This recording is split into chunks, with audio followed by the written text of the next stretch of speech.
नमस्कार, स्वागत है आपका हमारे इस खास कार्यक्रम हरियाणा विकास डायरी में और मैं हूं आपके साथ शाहनवाज मिर्जा। आज हम बात करेंगे कि हरियाणा के मुख्यमंत्री मनोहर लाल ने विकास की कड़ी को कायम रखते हुए हरियाणा में श्रीमद् भगवत गीता की अहमियत और महत्व को भी बताया है।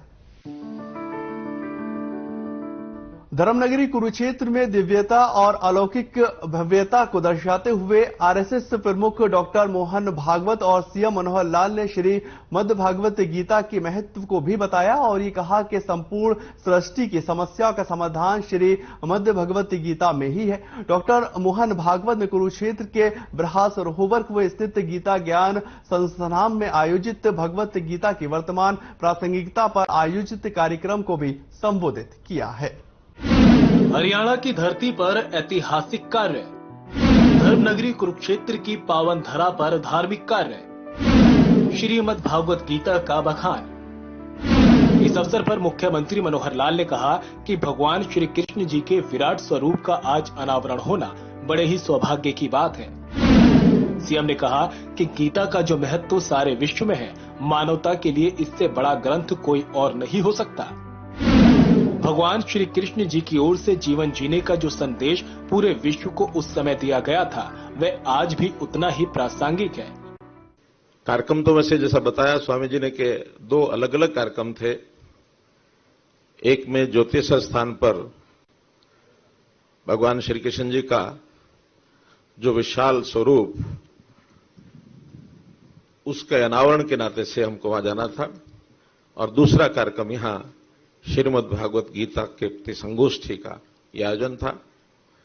लेकिन जैसा हमको पता है कि इंद्र देवता जी ने आदेश दिया कि दोनों नहीं एक ही कार्यक्रम कर लो, तो हमने उन्हीं के आदेश के पालन के नाते से आज इस कार्यक्रम का आयोजन हुआ है। आज गुप्त नवरात्रि ऐसा यह दिन है, और गुप्त नवरात्रि का जो दिन होता है वो बहुत ही महत्वपूर्ण और शुभ होता है। इस दिन किया जाने वाला कोई भी कार्य बहुत फलदायी होता है, और जिस भगवान श्री कृष्ण जी का ये विराट स्वरूप की प्रतिमा का जो अनावरण, वो भी जिस सत्संग में आज बैठे हैं पूजनीय सरसंघ चालक जी, गीता मनीषी आदरणीय ज्ञानानंद जी और महामहिम राज्यपाल, इनके साथ हम सबको सत्संग मिले तो इससे बड़ा और पवित्रता का कोई विषय नहीं हो सकता। सीएम ने कहा कि श्री कृष्ण जी के विराट स्वरूप के अलावा विश्व स्तरीय संग्रहालय भी बनाया जा रहा है। इस संग्रहालय सहित अन्य कार्यों पर लगभग 200 करोड़ रुपए का खर्च आएगा। इस संग्रहालय में महाभारत और सरस्वती सभ्यता की व्याख्या होगी। संग्रहालय में लाइट एंड शो के माध्यम से गीता का संदेश दिया जाएगा, जो वास्तव में देश और दुनिया के लोगों के लिए एक आकर्षण का केंद्र बनेगा। क्योंकि आज जैसे स्वामी जी ने घोषणा की है कि अभी तक गीता जो है लैंड ऑफ महाभारत, यानी कुरुक्षेत्र लैंड ऑफ महाभारत जाना जाता था, आज से जैसे आपने कहा कि इसको लैंड ऑफ श्रीमद् भगवत गीता ये माने, मैं तो एक कदम और आगे बढ़कर के भी कहूंगा कि लैंड ऑफ श्रीमद् भागवत गीता तो हो ही गई, इसको लैंड ऑफ श्री कृष्णा ये भी बनाना चाहिए। अभी तक भगवान कृष्ण के दर्शन करने के लिए उनका विचार, उनका उस प्रकार का जो समाज जीवन को कैसे आगे बढ़ाने के लिए जो संदेश, उसके लिए हम वृंदावन, मथुरा, द्वारका श्री कृष्ण जी को जानने के लिए वहां जाते हैं। हमारा कहना है कि कृष्ण जी को जानने के लिए कुरुक्षेत्र में भी आना चाहिए, क्योंकि विचार तो उन्होंने जो वास्तव में एक संदेश, एक ज्ञान पुस्तक के नाते दिया, वो तो यही है। उनकी बाकी जो लीलाएं हैं वो सब स्थानों पर मिलती हैं, लेकिन जो सही संदेश है वो कुरुक्षेत्र में उन्होंने दिया है। तो इसी नाते से हमने जैसे आज ये एक प्रतिमा, जिसका लगभग सारे परिसर का 200 करोड़ रुपए का खर्च आने वाला है, प्रतिमा पर तो केवल 13 करोड़ लगा है, लेकिन इसके आसपास का जो और कार्यक्रम होंगे उसके ऊपर 200 करोड़ रुपया, जिसमें महाभारत का एक थीम होगा, सरस्वती सभ्यता की व्याख्या होगी, ये भी सारी चीजें वहां, और एक इसी प्रकार से विश्व स्तरीय संग्रहालय ये भी बनाया जाने वाला है, जो हमने बाद में लाइट एंड साउंड शो के नाते से देखा है। उसका जब निर्माण होगा तो वास्तव में देश और दुनिया के लोगों के लिए एक आकर्षण का केंद्र बनेगा। सीएम मनोहर लाल ने कहा कि ज्योतिश्वर की पावन धरा का अपना एक महत्व है। धर्म क्षेत्र कुरुक्षेत्र की नगरी का विकास करने के लिए कुरुक्षेत्र डेवलपमेंट बोर्ड का गठन किया गया। इस बोर्ड की ओर से 48 कोट सर्किट के तहत 146 स्थानों का जीर्णोद्धार किया जा रहा है। इन स्थानों पर स्थित मंदिरों और सरोवरों को विकसित किया जा रहा है। जिस प्रकार अंतर्राष्ट्रीय गीता जयंती महोत्सव का भव्य तरीके से आयोजन किया जाता है, उसी प्रकार आने वाले समय में श्री कृष्ण उत्सव भी मनाया जाएगा। सीएम ने कहा कि कृष्णा सर्किट योजना के तहत हरियाणा सरकार और केंद्र सरकार की ओर से कुरुक्षेत्र को ऐसा तीर्थ स्थल बनाया जा रहा है जो आकर्षण का केंद्र बनेगा। कुरुक्षेत्र में तिरुपति बालाजी का एक मंदिर बन रहा है। इस्कॉन मंदिर, अक्षरधाम मंदिर बन चुके हैं। गीता ज्ञान संस्थानम भी गीता के ज्ञान के प्रसार के लिए बहुत बड़ा संस्थान बनने वाला है। यहाँ रिसर्च का काम भी चल रहा है। इतना ही नहीं, गीता के श्लोकों को 10वीं कक्षा के पाठ्यक्रम में शामिल किया गया। जो भी वहां कुछ अवशेष बचे हैं उसका किस प्रकार से जीर्णोद्धार किया जाए, तो इसकी योजना बनाई। सब जिलों में समितियां बनी। कुरुक्षेत्र डेवलपमेंट बोर्ड के माध्यम से बजट उनको दिया गया। स्थानीय लोगों ने भी अब इसमें योगदान देना शुरू किया है। इसका और विस्तार आगे करना होगा। वो अलग अलग कार्यक्रम के माध्यम से, चाहे वो श्री कृष्ण उत्सव मनाने की बात है, जैसे अभी तक अंतर्राष्ट्रीय गीता जयंती मनाते हैं, आगे चल करके विचार आया कि श्री कृष्ण उत्सव, इसको भी एक स्वरूप दिया जाए, अलग से कुछ दिन का एक उत्सव मनाया जाए। क्योंकि आज जैसे स्वामी जी ने घोषणा की है कि अभी तक गीता जो है लैंड ऑफ महाभारत, यानी कुरुक्षेत्र लैंड ऑफ महाभारत जाना जाता था, आज से जैसे आपने कहा कि इसको हम लैंड ऑफ श्रीमद् भगवत गीता ये माने, मैं तो एक कदम और आगे बढ़कर के भी कहूंगा कि लैंड ऑफ श्रीमद् भगवत गीता तो हो ही गई, इसको लैंड ऑफ श्री कृष्णा ये भी बनाना चाहिए।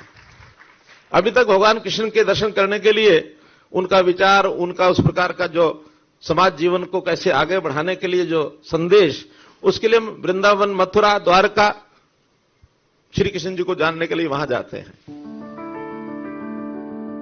हरियाणा के विकास की कड़ी में ज्योतिसर और जीर्णोद्धार के लिए करोड़ों रुपए खर्च करके भगवान श्री कृष्ण के 35 टन वजन के विराट स्वरूप की प्रतिमा का लोकार्पण किया गया और भगवान श्री कृष्ण के विराट स्वरूप का अनावरण होना हरियाणा के लिए बड़े ही सौभाग्य की बात है। सीएम ने कहा कि गीता का जो महत्व सारे विश्व में है, वो मानवता के लिए इससे बड़ा ग्रंथ कोई और भी नहीं हो सकता। सीएम मनोहर लाल ने कहा कि जिस प्रकार कुरुक्षेत्र को अब से श्रीमद् भगवत गीता की धरती के नाम से जाना जाएगा, उसी प्रकार धर्म क्षेत्र कुरुक्षेत्र को लैंड ऑफ श्री कृष्ण भी बनाना होगा।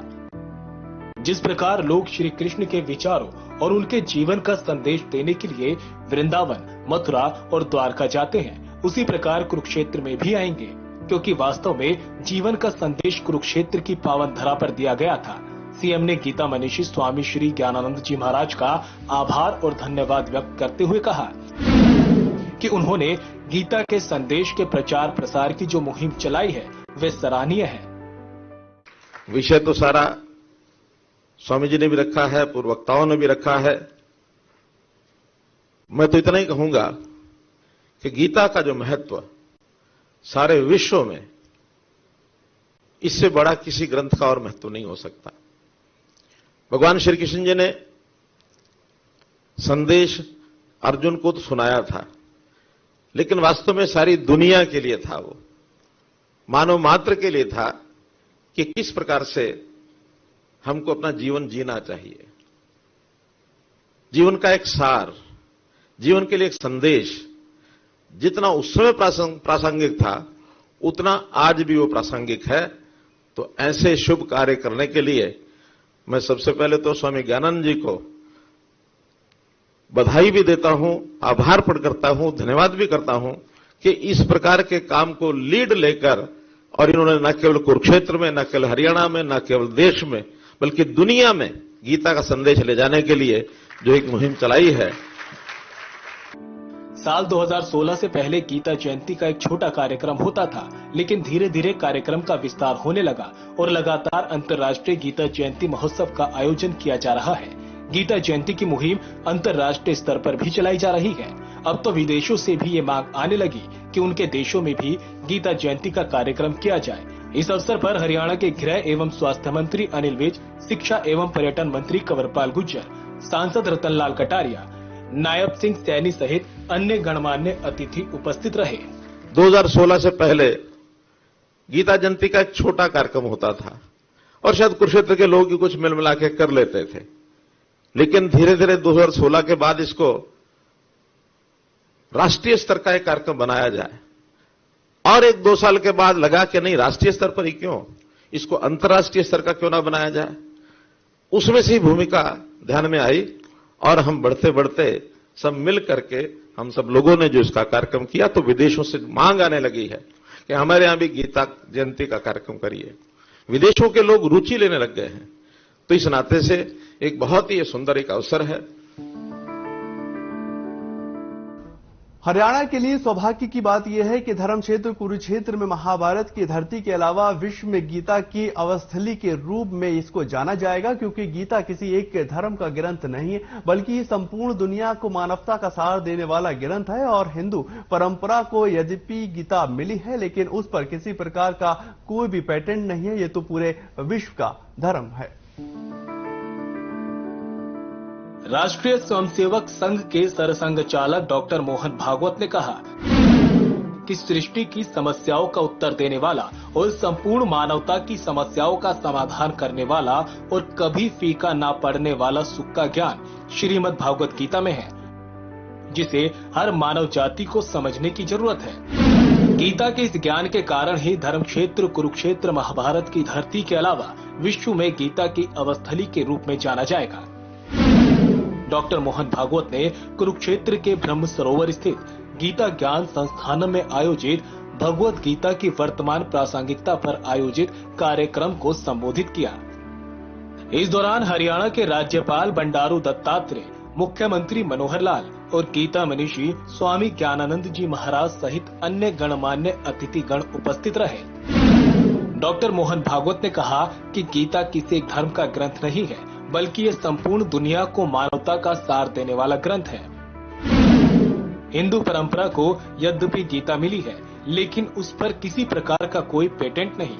ये तो विश्व धर्म है। डॉक्टर मोहन भागवत ने कहा कि सृष्टि में जब तक मानव जाति विद्यमान है, तब तक गीता की प्रासंगिकता रहेगी। 5155 साल पहले इस भूमि पर इन बातों को बताया गया। इस ढंग से सृष्टि की समस्याओं का उत्तर देने वाला, सारी मानवता की समस्याओं का समाधान निकालने वाला ज्ञान गीता में है। मोहन भागवत ने कहा कि गीता हमें सिखाती है कि जीवन में जो भी कार्य करो वह बिना किसी द्वेष और दुश्मनी के करो। अपने कर्तव्यों का निर्वहन निर्मल मन से करने का ज्ञान इस शास्त्र में है, यानी गीता एक जीवन विद्या है। महामहिम राज्यपाल जी ने जो कहा कि गीता कोई किसी एक पंथ संप्रदाय का ग्रंथ नहीं है, वो बात एकदम सही है।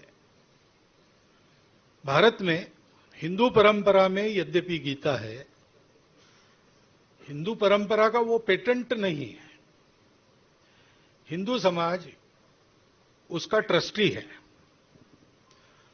भारत में वो ज्ञान प्रकट हुआ, परंपरा से हिंदू समाज के हाथ में आया, एक प्रॉपर्टी के स्टेट के नाते नहीं, संपूर्ण दुनिया को यथा योग्य रीति से यथा समय देने के लिए वो हमारे पास है।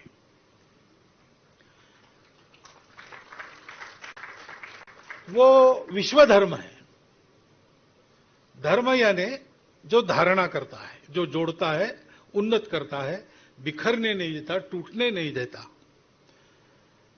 ऐसा जो धर्म है, धारणा धर्म इत्याहु धर्मो धारयते प्रजा, ऐसा वो धर्म है। और इसलिए गीता की वर्तमान प्रासंगिकता, तो मुझे यह शीर्षक भी अप्रस्तुत लगता है, क्योंकि उसकी शाश्वत प्रासंगिकता है। जब तक सृष्टि है तब तक गीता की प्रासंगिकता है, क्योंकि गीता तो बताई ही गई इसलिए धर्म संस्थापनार्थाय, साधुओं का परित्राण, उसमें तो किसी के मन में किंतु परंतु नहीं आता, क्योंकि परित्राण करना अच्छा काम है, दुनिया भी उसको अच्छा मानती है। लेकिन कभी कभी विनाशाय च दुष्कृताम का प्रसंग सामने आता है। गुरु नानक देव जी ने कहा है, आप ही दोष न लेवे करता, करता स्वयं पर दोष नहीं लेता। इतना बड़ा महाभारत। बर्बरीक को पूछा गया कि कौन सबसे वीर था, तो उसने कहा कि वीर क्या, लड़े कोई नहीं, लड़ा तो कृष्ण ही लड़ा केवल, ये मैंने स्वयं देखा है, ऐसा उन्होंने कहा। लेकिन ऐसा होने के बाद भी कृष्ण तो लड़े नहीं, उन्होंने तो केवल रथ के घोड़े हाके। एक बार जमीन पर बड़ा चक्र उठा के भीष्म पर दौड़ गए थे, लेकिन अर्जुन ने रोका उनको। तो भगवान की ये रीति है कि वो माध्यमों के हाथ से करा लेता है। ऐसे माध्यम कभी कभी हमारे करनी से अथवा हमारे भाग्य से हम बन जाते हैं। जब तक अच्छा, सारी दुनिया जिसको अच्छा कहे ऐसा करने का रहता है, तब तक तो सब आगे रहते हैं।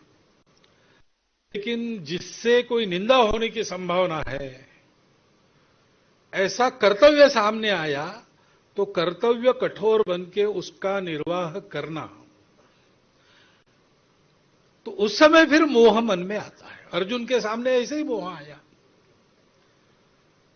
संहार ये अच्छा काम नहीं है, हमारा किसी का काम किसी का संहार नहीं है, ये इसमें कोई दो राय नहीं। गीता भी यही बताती है। अर्जुन को लड़ने के लिए प्रवृत्त करने के लिए गीता बताई गई, लेकिन गीता में सर्वत्र अहिंसा का उपदेश है, सर्वत्र सद्भावना का उपदेश है। परंतु दुनिया की रचना ऐसी हुई है कि उसमें दुनिया की क्यों, अपने सामान्य जीवन में भी हमको ठीक रखना है तो स्नान करना पड़ता है ना। स्नान अच्छी बात है, लेकिन स्नान करते समय हम अपने चमड़ी की कुछ परत निकाल देते हैं, वो तो नष्ट होती है ना। तो कुछ तो ऐसा करना पड़ता है, तभी जीवन आगे जाता है। तो करना पड़ता है, लेकिन वो खुन्नस से मत करो, दुश्मनी से मत करो, द्वेष से मत करो। इसलिए मुझे लगता है बिल्कुल सार रूप में आपने बताया राज्यपाल जी ने कि कर्तव्य करो और निर्मल मन से करो। उसका शास्त्र गीता है, यानी गीता जीवन विद्या है। और जीवन एक व्यक्ति का नहीं होता, एक व्यक्ति जीवन में होता है, लेकिन उसका जीवन बहुत सारी बातों से बनता है। तो हम जहां पर है, वहां का समूह और वहां की सृष्टि भी हम पर परिणाम करती है। संपूर्ण विश्व अपना जीवन बनता है, संपूर्ण विश्व से अपना जीवन बनता है, और हम जो कुछ करते हैं उसका संपूर्ण विश्व पर परिणाम होता है। आज के इस कलयुगी दौर में पूरी सृष्टि का संतुलन बिगड़ गया है और आज हर जगह जगह भाईचारा नहीं, कट्टरता दिखाई दे रही। देश में लड़ाइयां देखने को मिल रही हैं और आपस में एक दूसरे का विश्वास खोता जा रहा है। मनुष्य का मन संकुचित होता हुआ नजर आ रहा है। लेकिन भारत में गीता के ज्ञान का संस्कार है और गीता ये हमें सिखाती है कि जीवन में जो भी कार्य करो वह बिना किसी देश या दुश्मनी के करना चाहिए। डॉक्टर मोहन भागवत ने कहा कि आज हम देख रहे हैं कि सृष्टि का संतुलन बिगड़ गया, इसे संतुलित करने की आवश्यकता है। आज जगह जगह कट्टरता दिखाई दे रही है, आपस में विश्वास खोता जा रहा है, देशों में लड़ाइयां देखने को मिल रही है। हालांकि भारत में ये कम देखने को मिलता है, क्योंकि भारत की संस्कृति में गीता है। ये इसलिए हो रहा है क्योंकि मनुष्य का मन संकुचित हो रहा है, वह अपने आप को अमर्यादित कर रहा है, जात पात पंथ और संप्रदाय में स्वयं को विभाजित कर रहा है। संपूर्ण मानवता की एकता की बात तो करता है, लेकिन मन में गुटबाजी की भावना संलिप्त होती है। इसे दूर करने की आवश्यकता है, जिसका ज्ञान हमें श्रीमद् भगवत गीता से मिलता है। डॉक्टर मोहन भागवत ने कहा कि गीता में कहा गया है कि समस्याओं से भागो मत, उनका सामना करो, इसलिए अपनी बुद्धि को स्थिर करो। इसका ज्ञान गीता के 12वें अध्याय में मिलता है, जिसमें बताया गया है कि आचरण कैसा होना चाहिए, मनुष्य जीवन को सफल कैसे करना है और इस सृष्टि के साथ कैसे करना है और इस सृष्टि के साथ कैसे चलना है। ये भी गीता हमें सिखाती है। परंतु दुनिया की रचना ऐसी हुई है कि उसमें दुनिया की क्यों, अपने सामान्य जीवन में भी हमको ठीक रखना है तो स्नान करना पड़ता है ना। स्नान अच्छी बात है, लेकिन स्नान करते समय हम अपने चमड़ी की कुछ परत निकाल देते हैं, वो तो नष्ट होती है ना, तो कुछ तो ऐसा करना पड़ता है, तभी जीवन आगे जाता है। तो करना पड़ता है, लेकिन वो खुन्नस से मत करो, दुश्मनी से मत करो, द्वेष से मत करो। इसलिए मुझे लगता है बिल्कुल सार रूप में आपने बताया राज्यपाल जी ने कि कर्तव्य करो और निर्मल मन से करो। उसका शास्त्र गीता है, यानी गीता जीवन विद्या है। और जीवन एक व्यक्ति का नहीं होता, एक व्यक्ति जीवन में होता है, लेकिन उसका जीवन बहुत सारी बातों से बनता है। तो हम जहां पर है वहां का समूह और वहां की सृष्टि भी हम पर परिणाम करती है। संपूर्ण विश्व अपना जीवन बनता है, संपूर्ण विश्व से अपना जीवन बनता है, और हम जो कुछ करते हैं उसका संपूर्ण विश्व पर परिणाम होता है। और इसलिए गीता नामक इस जीवन विद्या में सबका विचार किया है। और आज उसकी प्रासंगिकता, आज यानी वो शाश्वत है, आज उसकी अर्जेंट आवश्यकता है, ऐसा हम कह सकते हैं। क्योंकि मनुष्य, मानवता यानी समूह और सृष्टि, तीनों में हम देख रहे हैं कि संतुलन बिगड़ गया है। उसके लक्षण दिखाई देते हैं। अब सृष्टि में पर्यावरण बिगड़ गया, सृष्टि मानो डोल रही है अपना संतुलन खो के, और उसको संतुलित करने के लिए एक तरफ से खींचा जाता है तो वो उधर असंतुलित हो जाती है। फिर ठीक पूर्ववत लाने के लिए दूसरे तरफ खींचा जाता है तो उधर ज्यादा चली जाती है। ऐसी रस्साकशी, उसको अपना सुवर्ण मध्य नहीं मिल रहा। ऐसे ही सामूहिक जीवन में अपने हम देखते हैं तो जगह जगह कट्टरता है, उसके कारण कलह है, आपस में विश्वास नहीं है, द्वेष है, लड़ाइयां हैं। ऐसी कई बातें मानवता में आज सर्वत्र दिखती है, सबसे कम भारत में है।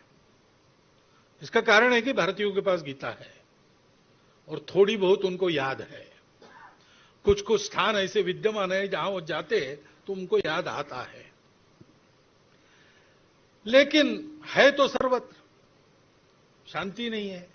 मनुष्य का मन संकुचित हो रहा है, अपने आप को मनुष्य मर्यादित कर रहा है, जात पात में अपने को विभाजित कर रहा है, पंथ संप्रदायों में अपने आप को विभाजित कर रहा है, संपूर्ण मानवता की एकता की बात तो करता है, लेकिन अपने पड़ोस में ही गुट बना के लड़ता है।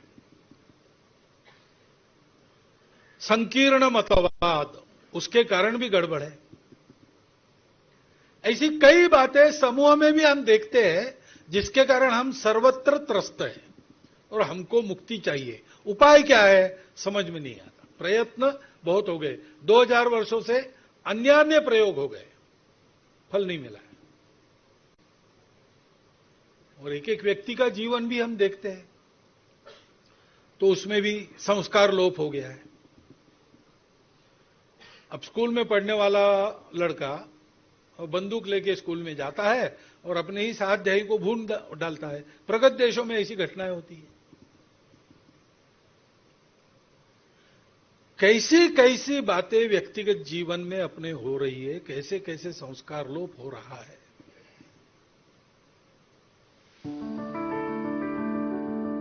तो आपने इस खास कार्यक्रम में देखा कि प्रदेश सरकार धर्मनगरी कुरुक्षेत्र को दुनिया में एक अलग पहचान दिलाने के लिए लगातार कोशिश कर रही है। सरकार इसके लिए करोड़ों रुपए खर्च करती हुई भी नजर आ रही। सरकार का मंतव्य है कि धर्मनगरी कुरुक्षेत्र पर्यटन स्थल के नाम से जाना जाना चाहिए, और जैसे ही स्कूलों के अंदर गीता के पाठ की शुरुआत हुई है, और वैसे ही अब महाभारत काल को भी ज्योतिसर की धरती पर दिखाने का प्रयास है। फिलहाल आज इस खास कार्यक्रम में बस इतना ही। मुझे दीजिए इजाजत। नमस्कार।